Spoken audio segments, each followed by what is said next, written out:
je suis ravi que tu puisses justement me faire découvrir ton exploitation, ce que tu fais. Et donc, on va aller sur place. Découvrir un petit peu Voilà. de A à Z. Donc là, c'est la partie élevage. Allez, peut-être que je vais préciser, on est sur la commune de Lourdes et Saint-Pierre. Ouais. Donc tu es, toi, installé depuis? Alors moi, je suis installé depuis 2015.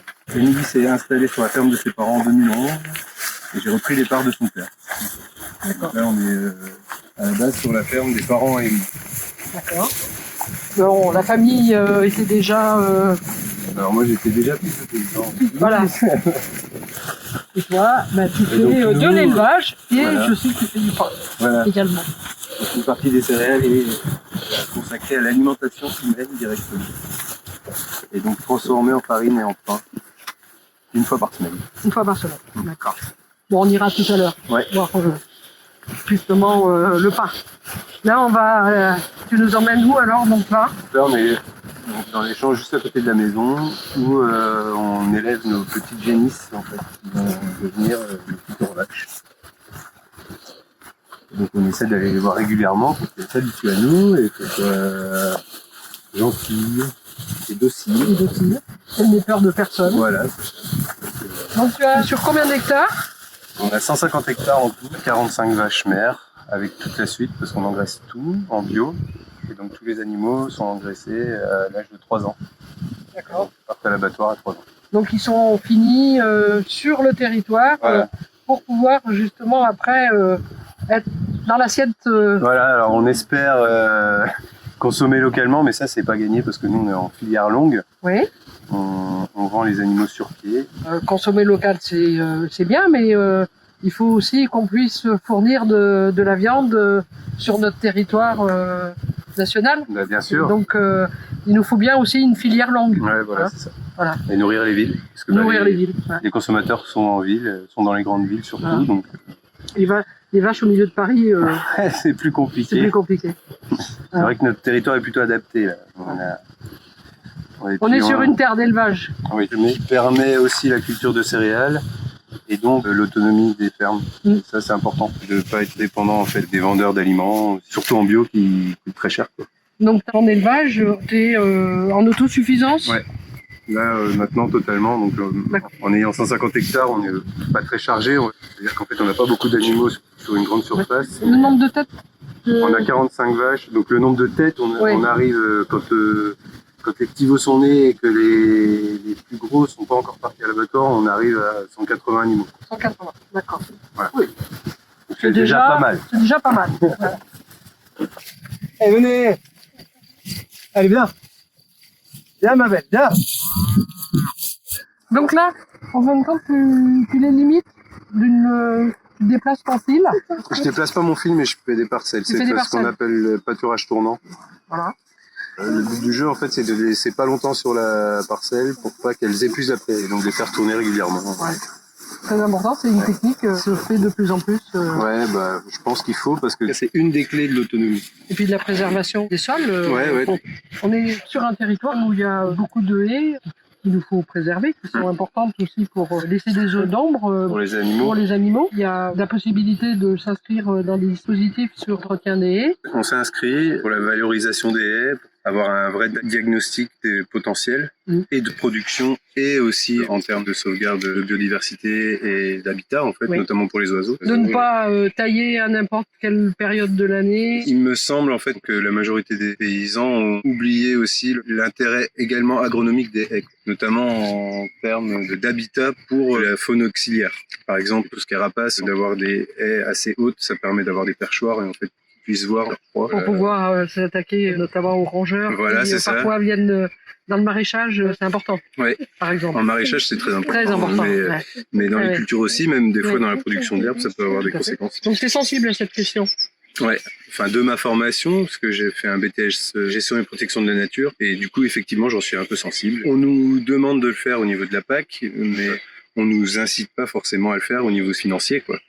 Au niveau économique, préserver une zone humide, ça nous rapporte rien par rapport à un hectare de culture. Mais ça peut rapporter pour juste la préservation des sols. Oui, voilà, c'est Et ça. la garantie de l'eau. Et la garantie de la qualité de l'eau Et- aussi, et- parce que les zones humides sont les phytoépurations naturelles, ce qui permet à l'eau d'être de bonne qualité, quoi. Au moins qu'on est dans un paysage où les haies sont en nombre important. Ouais. Voilà. Conserver des arbres des moments à certains endroits aussi, c'est important. Voilà, ouais. Bah, surtout quand on a de l'élevage, quoi. Bah oui. Là, Tom, tu viens faire ta récolte de fourrage. Ouais, de foin. Ça, c'est une parcelle qui a donné énormément. Pourquoi cette année Alors cette année, je pense qu'en fait, on a eu suffisamment d'eau au bon moment. D'accord. Et ça a été suffisant en fait, pour la végétation. Alors après, ce qui est plus inquiétant, c'est pour la ressource plus en profondeur, quoi. Ouais.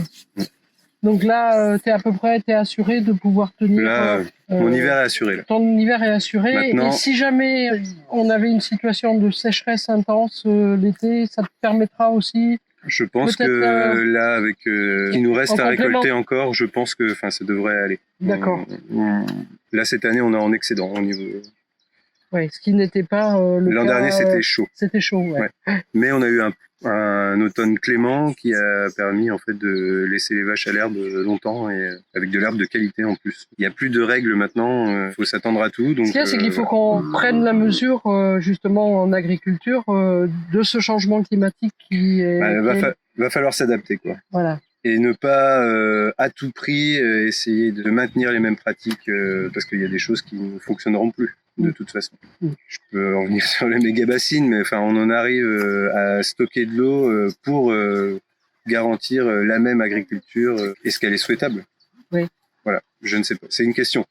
J'ai pas la réponse, mais c'est une question que je me pose effectivement. C'est-à-dire que le changement climatique, tous les scientifiques le disent, qu'on va vers un réchauffement qui va être intense et qu'on a forcément besoin de s'interroger sur notre modèle agricole et on doit pouvoir en priorité nous nourrir, c'est la question de la souveraineté alimentaire qui est posée, et ne pas aller chercher à l'étranger la viande qui n'est pas forcément celle qu'on souhaite, de bonne qualité, et donc il faut qu'on s'interroge sur notre modèle agricole. Il faut aussi qu'on nous incite à la produire, cette viande, parce que actuellement, en fait, la PAC nous incite plutôt à produire des broutards qui vont être engraissés ailleurs, et en contrepartie, importer de la viande. Il me semble que c'est pas très logique, quoi. En fait, on a un potentiel pour pouvoir produire cette viande chez nous. Je pense que la PAC devrait l'inciter beaucoup plus que. En plus, on a un territoire ici en Creuse quand même qui doit nous permettre justement. Ah oui, tout à fait. Avec une surface en pâturage qui est assez importante. Ouais. On peut faire un petit peu de surface de complément avec du blé. Peut-être un petit peu de maïs sans aller forcément l'irriguer, du tournesol. Il y a différentes cultures qu'on peut produire ici et qui permettraient d'avoir justement un élevage en autosuffisance et jusqu'au bout de la chaîne. Oui, c'est ça, exactement. Alors, on parlait du pâturage tournant tout à l'heure. Ça, c'est une des clés, parce qu'en fait, l'herbe pâturée, c'est celle qui coûte la moins cher à récolter. Parce que les vaches, elles récoltent elles-mêmes. C'est pas de fuel, pas de tracteur, pas de mécanisation. Ici, nous, dans notre territoire, on a aussi des terres labourables qui peuvent être très productives, notamment en céréales. D'où l'idée de notre projet de diversification avec le pain. Et tes taux de rendement sont suffisants pour... Alors nous, on est très satisfaits en tout cas. Sans intrants supplémentaires. Sans intrants, on est en bio et avec l'élevage, en fait, avec la rotation avec l'herbe, ça permet en fait de laisser reposer le terrain pendant une période de plusieurs années. Et pendant ce temps-là, les vaches et le fumier qu'elles produisent alimentent en fait le terrain jusqu'au moment où elles sont un peu moins productives, où là on les retourne et on peut produire des céréales. Et franchement, avec peu de problèmes de salissement et puis une production correcte. La Creuse peut être riche pour l'agriculture. Ah bah non, mais c'est clair, c'est sûr.